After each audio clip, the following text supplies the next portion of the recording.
It's Wellness Wednesday. This Wellness Wednesday, I'm talking about Superman and morality and politics because, oh man, I am stoked for this movie. I'm so excited, but oh my god, the press is already doing its thing. And I want to just inform people because there have been a lot of sensational headlines around. It's getting some people riled up and upset, which is unfortunately, ironically, because Superman is a reporter. Superman isn't that kind of reporter. There's been some sensational, somewhat misleading headlines about what James Gunn said in some interviews. And I'd like to talk about the place of morality and the place of, this kind of stuff. A movie like this is going to have multiple themes. And how to go into this and not have your experience ruined by all this politicking. The center of the movie is apparently about kindness, which I'm super stoked for. It sounds like the right interpretation of Superman. And it's not therapy this week that comes out tomorrow is about kindness and what it is and what it isn't because of Superman. But I want to talk about this angle because it is upsetting people, and I'd like to kind of, chill on that because the interviews are this one interview that unfortunately is paywalled. So all you see about it is secondary sources, and then you link to I think it's the Sunday Times article. You can't get the original, and so you just seen headlines that like Superman is an immigrant, and it's stuff like that, and it's like, can we chill? Superman is an alien that, depending on the origin, right now we're back to Krypton blew up and he came to Earth in a spaceship, and somehow the Kents managed to adopt him. That was a lot more believable in 1939, even in the 80s, where they said that, the snow prevented them from coming into town for a while so they could pretend that, it was a natural baby. It was a lot different in 1939 when Superman came out than it is now. You have to suspend disbelief on his origin. And if you want to identify with Superman as an immigrant, you go right ahead. That doesn't mean that this movie is necessarily making statements about immigration. Similarly, you can choose to see real life places in the fictional locations that DC and Marvel Comics use, places like Latveria, Sokovia in Marvel, Nanda Parbat, I don't remember if that's DC or Marvel, Kandak. Like, they create these fictional countries precisely so that they don't have to talk about real places. This movie's in production. This movie's been in production for years now. He was writing the script during COVID, but the original article also tries to suggest that it's about Gaza. So we can't stop people from doing this. What I think is the healthiest way to consume the metaphors, to absorb the message of this movie, is that it's bigger than these one-to-one. That wouldn't even be an allegory. That would just be Gaza, right? That is not the intent of. And they did the exact same fucking thing to Lord of the Rings back in the day, and trying to make it about, was the Iraq War or something like that. But for a story written in like the 50s, or published in the 50s, probably written sooner than that. And people are gonna see what they see. And this is when we get into, this movie made me feel attacked, because they were clearly saying this. And Superman has been around so long that he's a lot of things to a lot of people.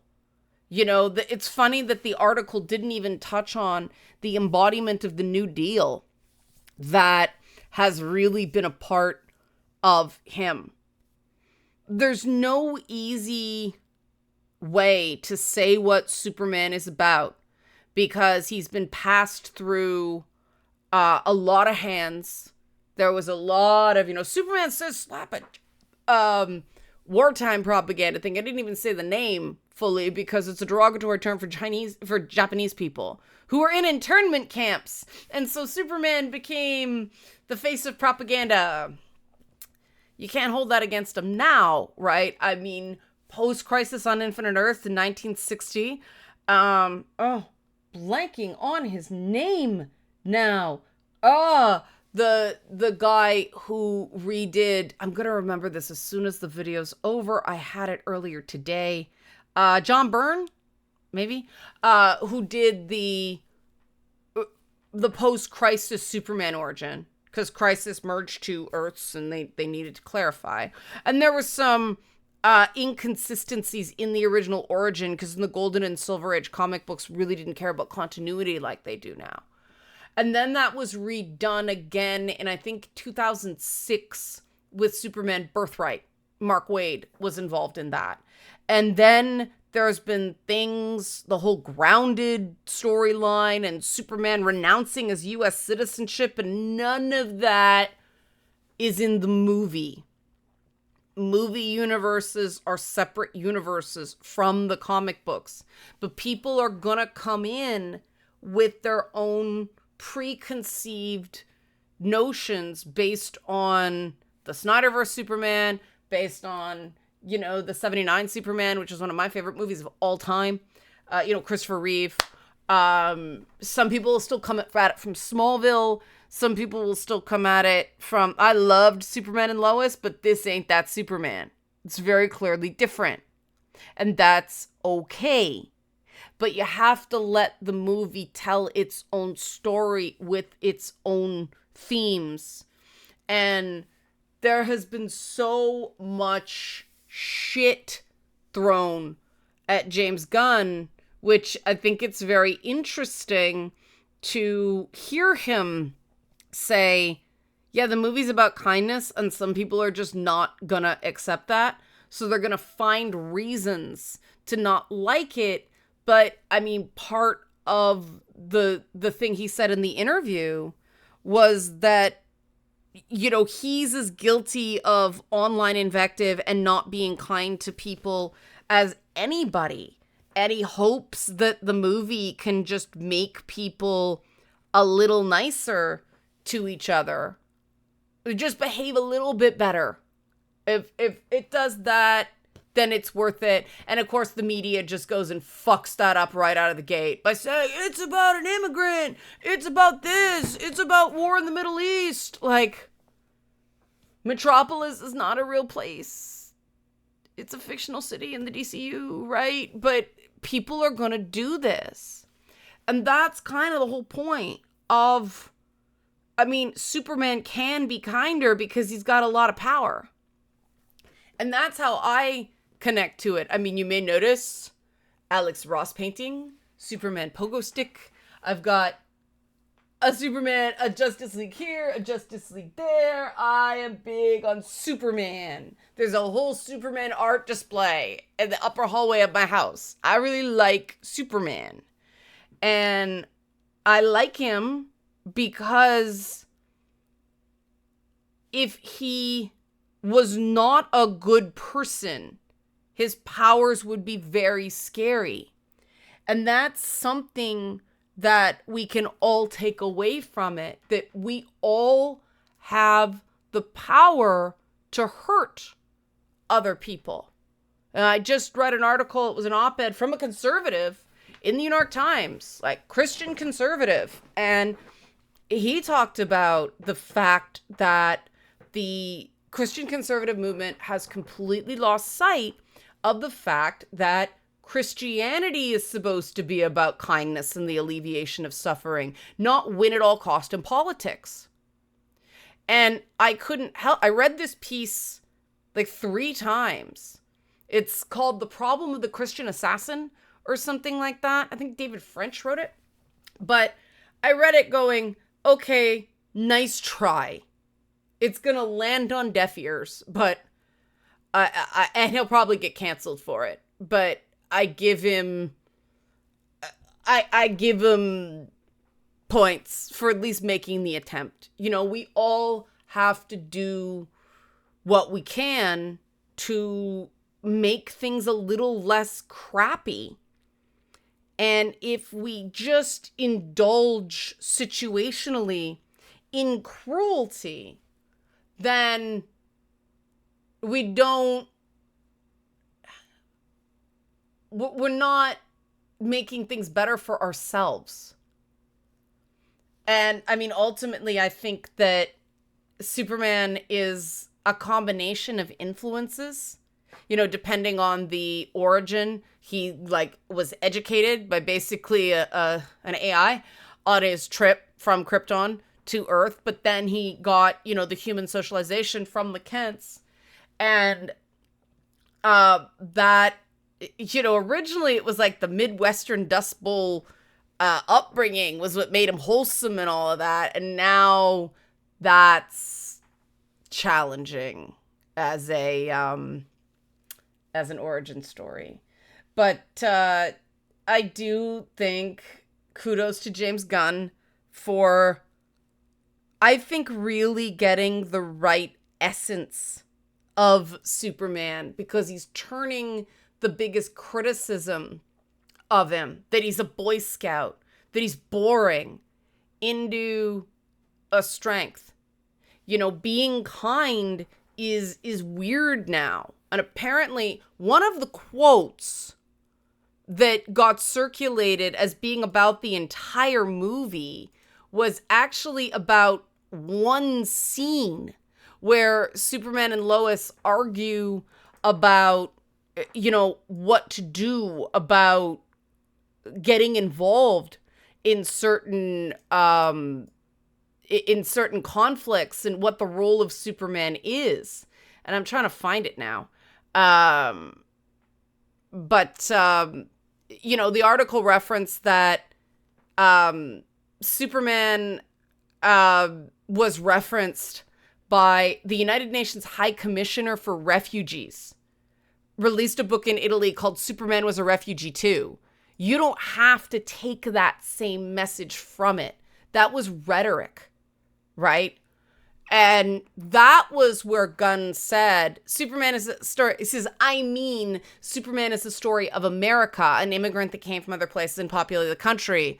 That he's not saying it's a modern immigrant experience, right? But he says, but for me, it is mostly a story that says basic human kindness is a value and is something we have lost.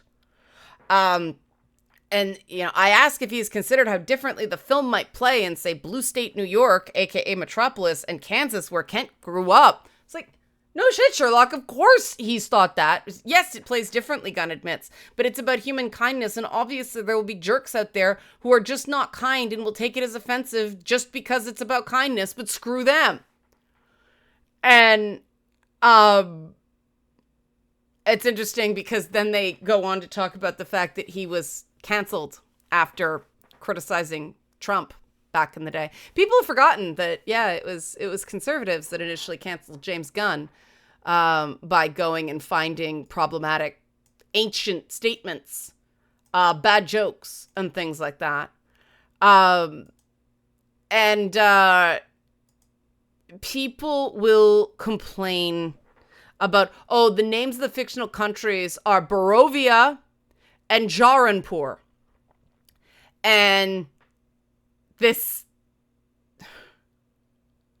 They actually refer to Jaranpur to appear to be a Middle Eastern state. Jaranpur sounds more South Asian than Middle Eastern to me. Barovia sounds more Eastern European, but they're neighbors. So, like, I would say that would be more like Turkey and somewhere. But, oh no, Middle East! They're not real places. And it's really important to get it in your head that just because I see something in a film and you see something different in a film doesn't mean one of us is right and one of us is wrong, unless someone's completely just dismissing information and adding shit to make their case that, oh, it's about this, right? So I can't find this quote of the one scene because it was the one that made me think I gotta talk about this. But anyway, oh, here it is. There's a 10-minute scene that just features Clark and Lois talking about geopolitics and whether Superman should have stopped a war. It's exactly how to make a superhero movie to engage adults. It is definitely the most unusual thing that we put in the movie, Gunn said. This is a Superman film for the age of endless discourse, with the difference being that the people, Clark and Lois, who disagree with each other here are willing to discuss and even perhaps learn. Now, the context there is clearly the 10-minute scene.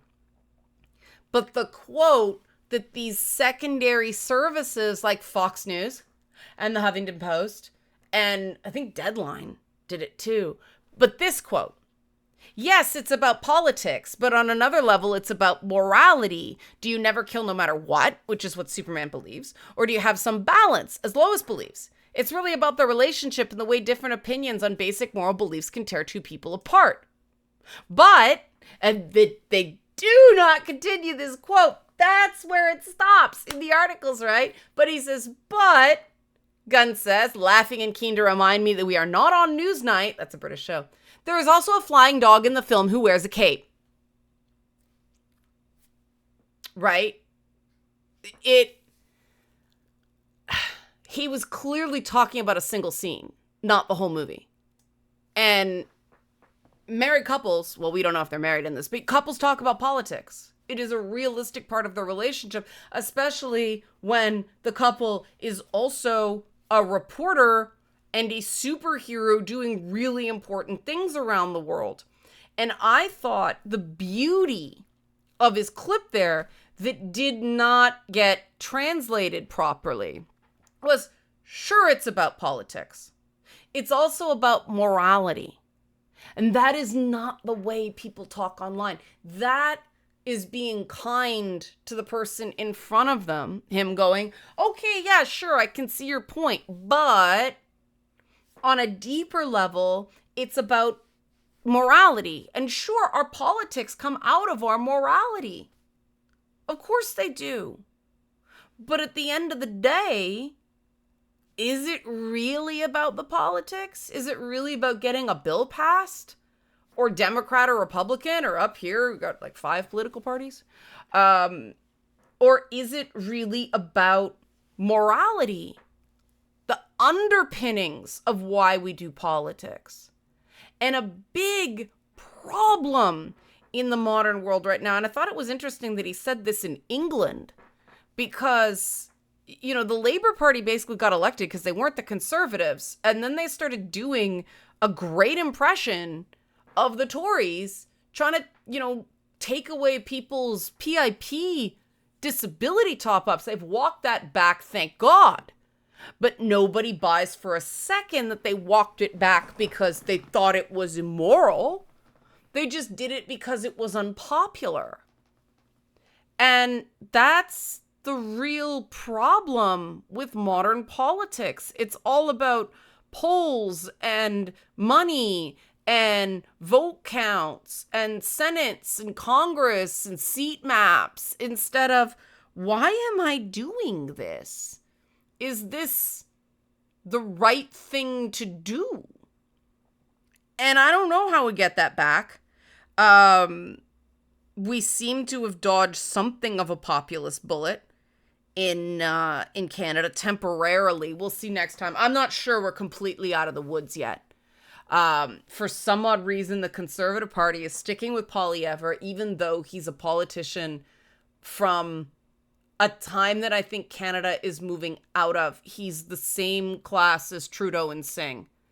And I didn't have the problems with Trudeau that a lot of people did, but he was definitely a sloganeer, say lefty things, but win centrist prizes as a legislator. And I mean, he did get trans rights more protected in Canada than other places in the world, thank God. But, you know, he was not the big lefty in terms of policy that people thought he was outside of Canada. And people were like, oh, but he spent so much. He's a tax and spend liberal. Conservatives balloon the debt too. Look at Trump. Right? But he was very much a politician of say things to get likes. Mark Carney doesn't seem like a guy who gives a shit about how many Twitter followers he has. And I think that that's good.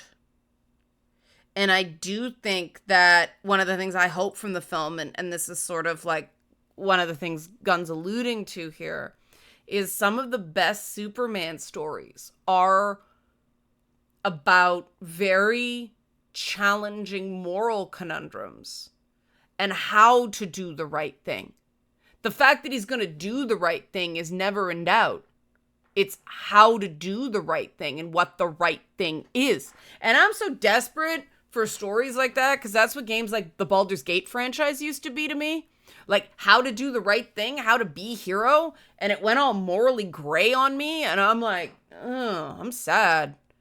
And I do hope that, and they apparently took out a scene of Crypto getting punched in the face by Ultraman because it just tested so poorly.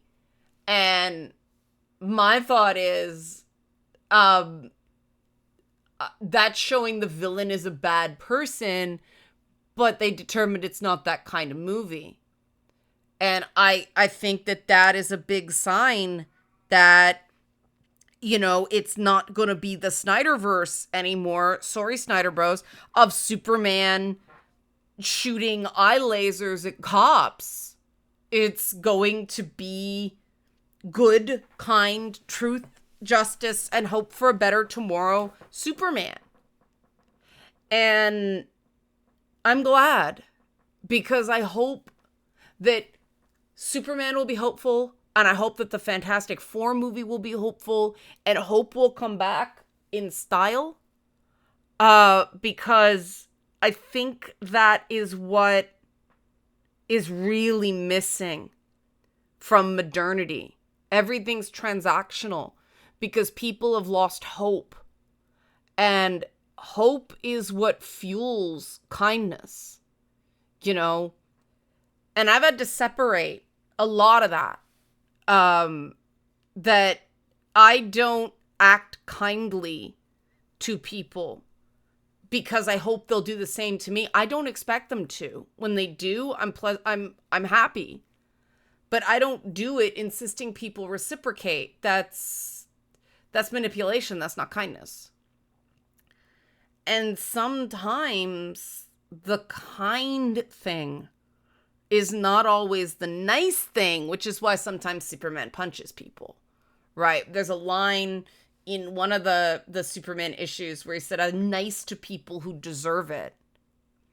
And I've always thought that's a great kind of summary of a super nice guy who punches people with big fist way up in the sky. But it does get into that playing God element of what does deserve it mean? How do you determine someone's a good person or a bad person? And that's why Superman not killing is an important lever. I mean, that's more of a Batman thing, but Superman doesn't kill as well. I mean, that was the whole thing about Injustice, right? Like, it was the anti-Superman, and for some odd reason that was popular, and so people like, let's put this everywhere, and that wasn't the fucking point.